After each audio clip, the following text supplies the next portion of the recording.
Willie L. Bryant was born in Dade County, Florida, on October 6, 1938, during the Great Depression and the era of Jim Crow.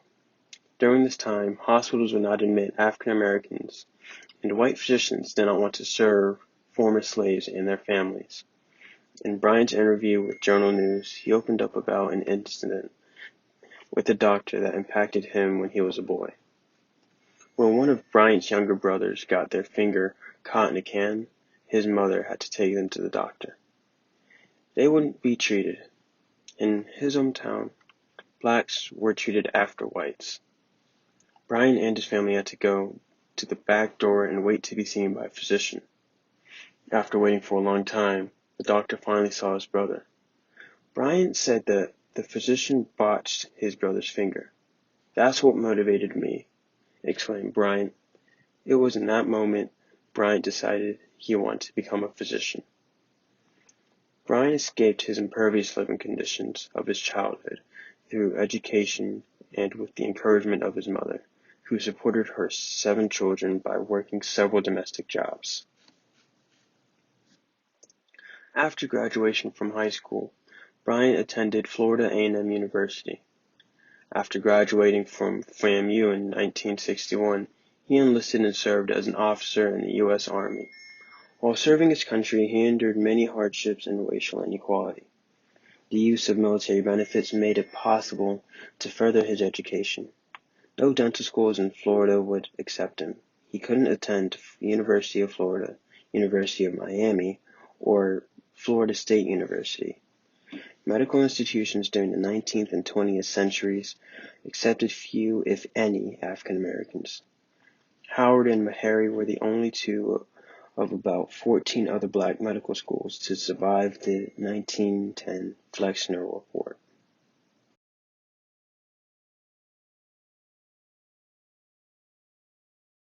Bryant graduated from Howard University School of Dentistry. Dr. Bryant pioneered years in the field of dentistry and commenced his career as an intern at the Veterans Administration Hospital in Philadelphia, Pennsylvania. In 1969, he later joined the staff of the FDR Veterans Hospital in Montrose, New York. He opened a small private dental practice in Ossining, New York, before moving his family to Wesley Hills, New York in 1976. Dr. Bryant's home practice grew as he focused on providing only necessary dental care.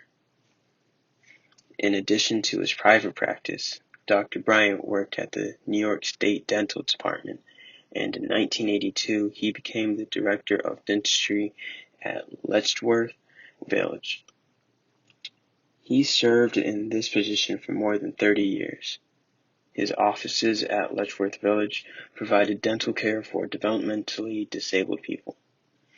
Dr. Bryant had stated that service to his population was his foremost achievement, his most rewarding experience, and his lasting joy in life. Over the span of his career, Dr. Bryant received many rewards. This includes the FAMU's President's Award, FAMU's National Alumni Association Teamwork Award, Buffalo Soldier Award, and the Realizing the Dream Award for his outstanding community service.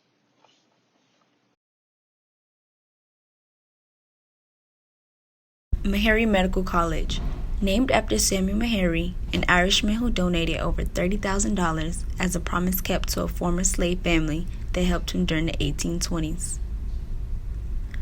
Meharry was founded in 1876 as an effort to make healthcare and medical education more accessible to African Americans.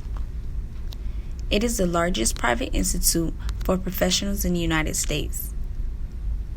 Meharry College is the first medical school for African Americans in the South, and as of today, there are a total of 431 full-time enrolled students. African Americans are underrepresented in healthcare professions, schools, and careers.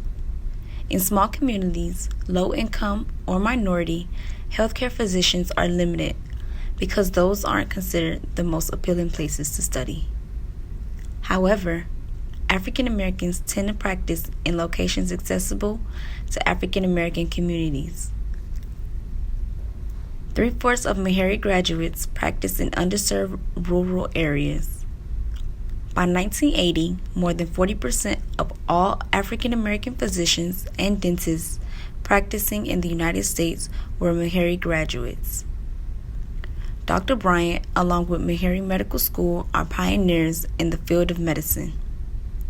Influencing so many black youths to become physicians, the younger generation needed people like Dr. Bryant to show that any dream is possible to achieve with hard work and determination. Bryant experienced bigotry throughout the process of fulfilling his dream, but he didn't let that stop him. Likewise, blacks also needed institutions like Meharry Medical School that granted the black students the opportunity to break racial barriers in the medical field. Working towards a more diverse population of doctors is the ultimate goal for our community. With more physicians of color, there may be a decrease in racial negligence in healthcare.